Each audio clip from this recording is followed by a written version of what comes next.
Dr. Siobhan O'Sullivan does like knowing animals. Dr. Siobhan O'Sullivan does like knowing animals. Hey you guys, welcome to Knowing Animals, the podcast where we talk to animal studies scholars about a piece of their work. I'm Siobhan O'Sullivan and I do like knowing animals. This episode of Knowing Animals is brought to you by ASA.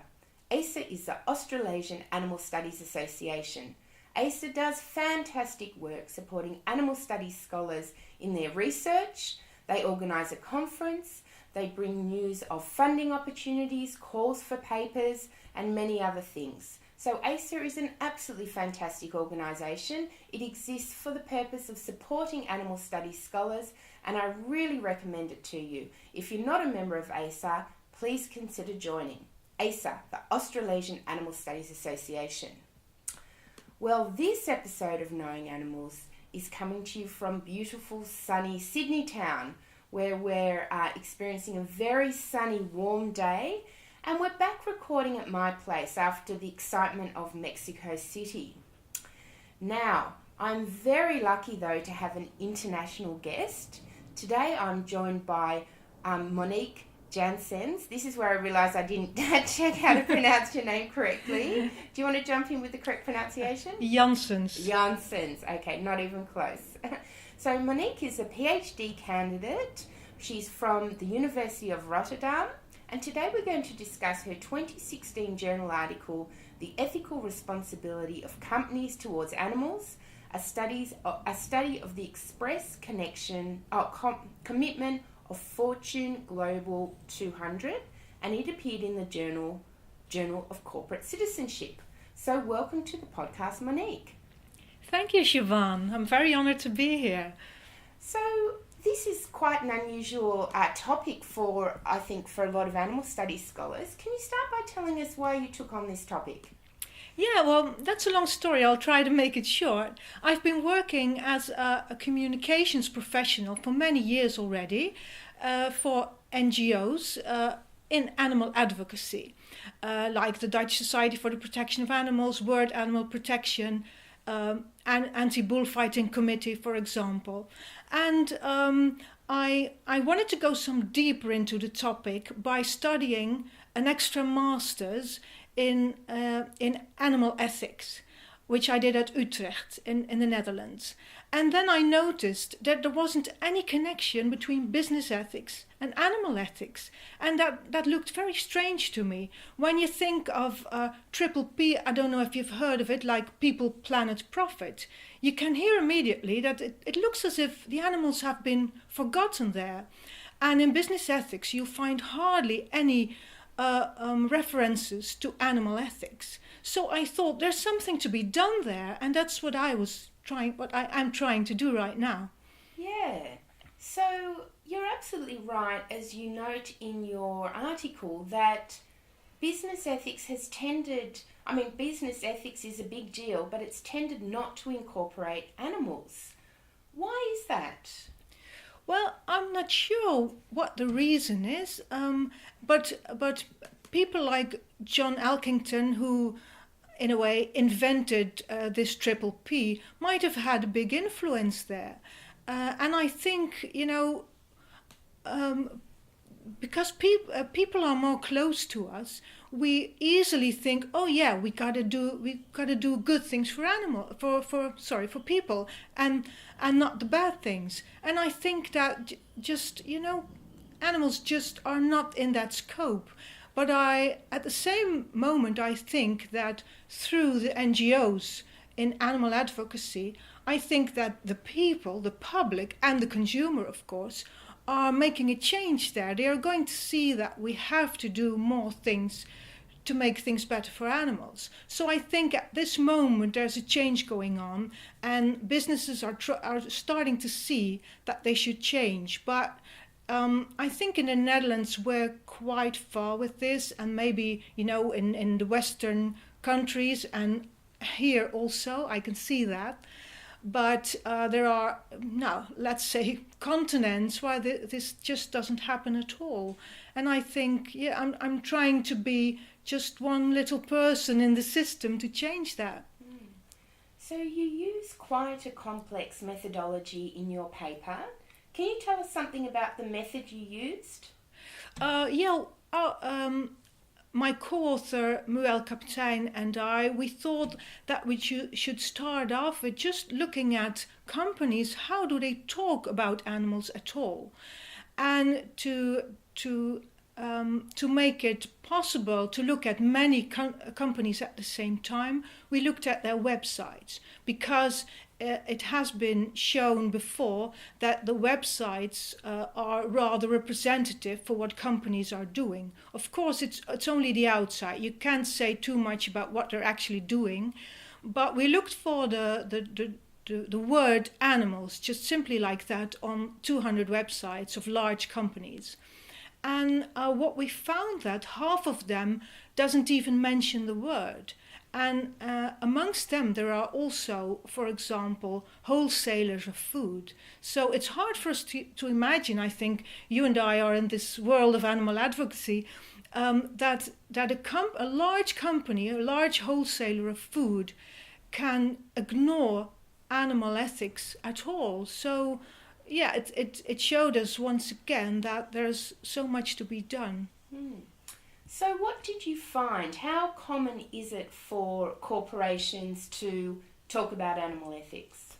Well, there are large differences. We also found companies who do a lot, talk about it a lot, and say several things like, we have to be good for animals, we have to make a change, we have to offer alternatives, etc. Sometimes you can imagine that there is so much content on a website. Sometimes you find the word in a New Year's speech of a CEO who just says, we have to incorporate animals in our corporate social responsibilities. But the differences are very big. And I think what struck us the most is that there are many companies who do talk about animals on their websites in an ethical way, in a positive way somewhere, but in rather unimportant documents or places on that website. So it occurred to us that probably there is positive attitude, but it's not made explicit. It's there, but it's hard to find. So our advice to companies is make it explicit. And we think that companies can be a bit hesitant about that, because if you make one wrong step, you're in the social media and it's all over you. So that might be a risk for a company, but at the same time, if you are honest and transparent about it, I can say that as a communications professional also, you're always on the good side, because when you show the people that you're trying, but you can't always succeed, but yet that you're taking steps forward, that's a positive thing, and the consumers will appreciate that.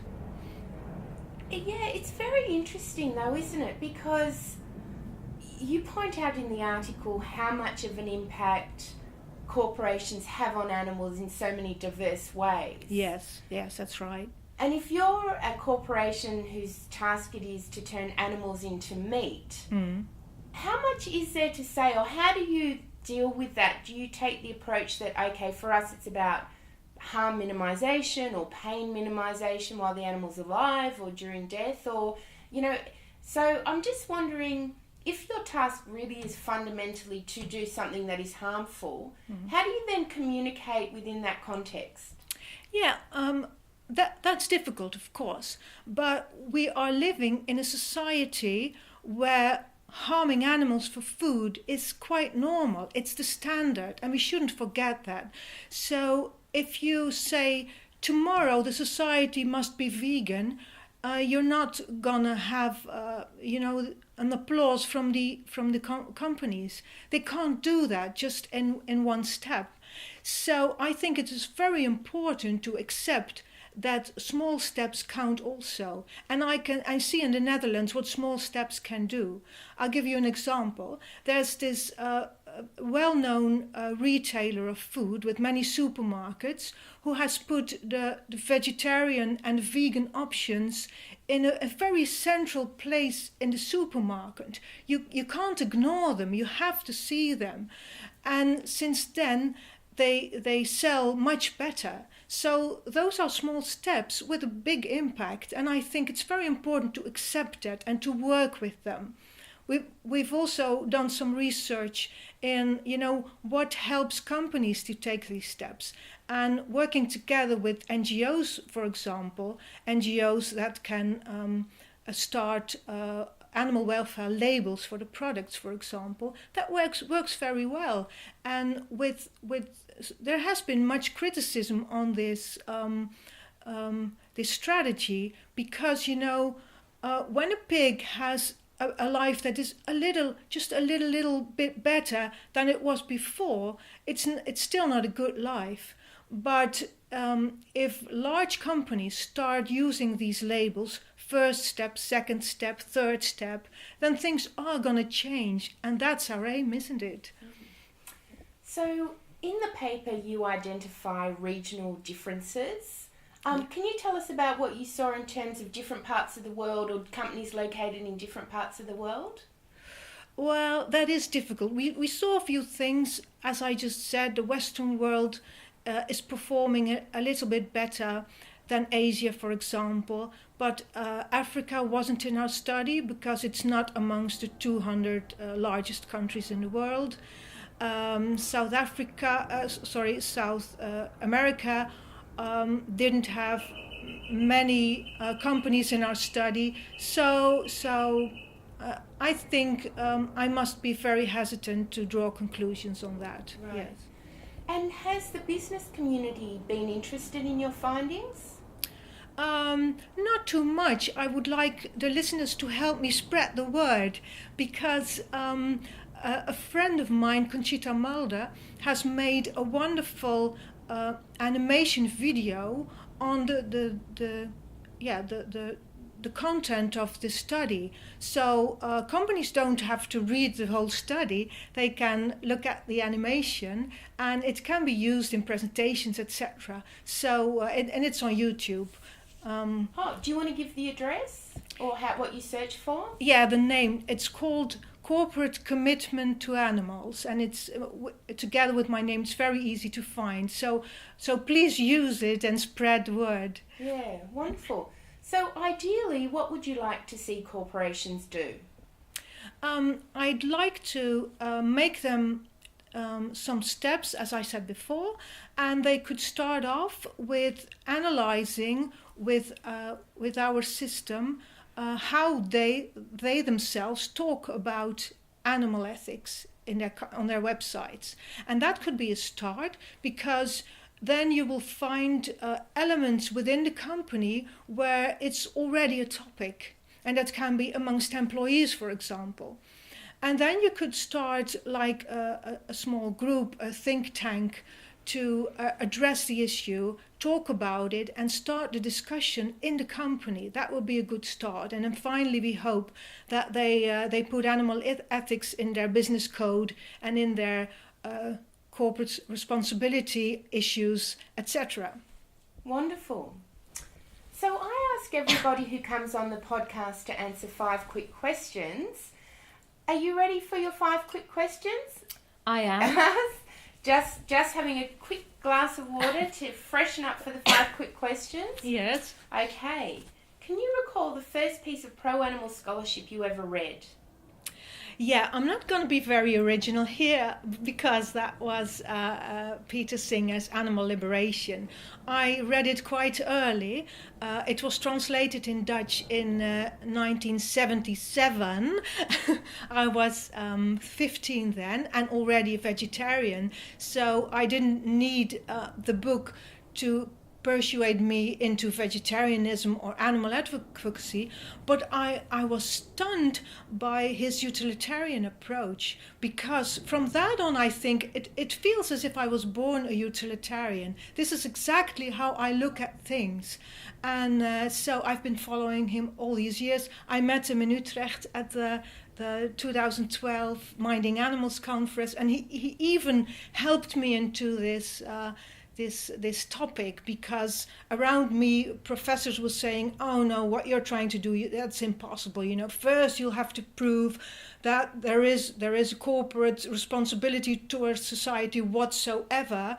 And I thought, I can't do that within a few years. But Peter Singer said, yes, you can do it, and I did it.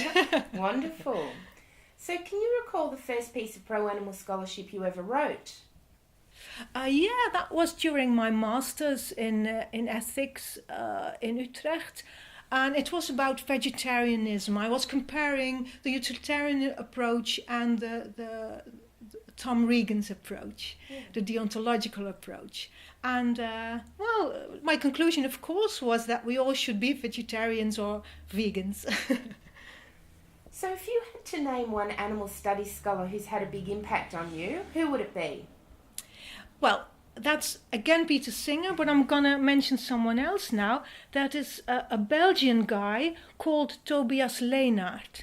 I only recently discovered him. He has written a book last year. It's called How to Create a Vegan World. And what I like about this book is that it's very practical and very pragmatic. He is not saying, well, even if down in your heart you're an abolitionist, you should accept that we have to take steps because society is still in the default situation of using animals. And he's saying that very well. So I recommend this book to anyone listening. Wonderful. Well, that's something new to look up. So what's the most important thing academics can do for animals?